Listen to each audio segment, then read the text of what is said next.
The problem with publishing research on chocolate is that the press jumps on it, oversimplifying and sensationalizing the message. Then the money starts rolling in from candy companies, muddying the message.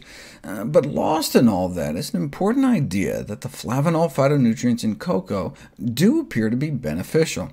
The sugar in chocolate isn't good for us. The fat and excess calories in chocolate aren't good for us. But natural cocoa powder can be considered a health food, so adding cocoa to a smoothie or oatmeal or whatever would be health-promoting.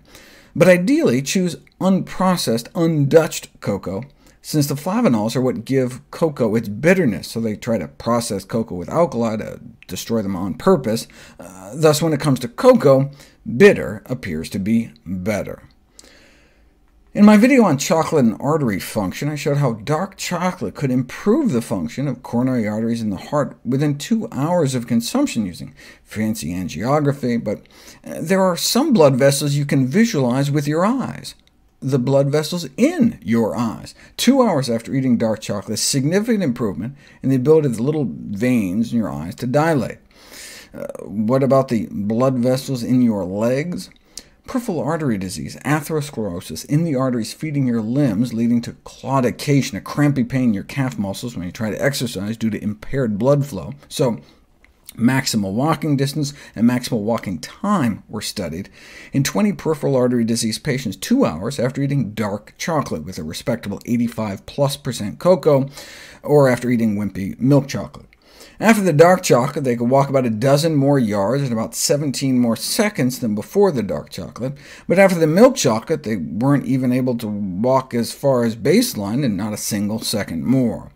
So there does seem to be something in cocoa that's helping, but a few seconds here or there aren't going to cut it. How about reversing the atherosclerosis, which we didn't even think possible until 1977?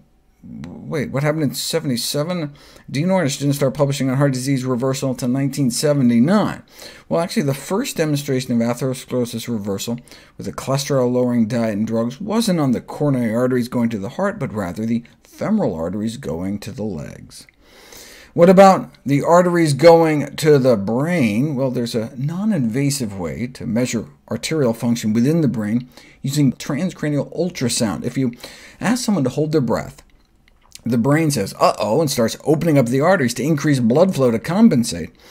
But if the arteries in our brain are stiffened and crippled by atherosclerosis, they're unable to open as much and as fast as they should, and so are said to have a smaller breath-holding index, which can be a risk factor for stroke.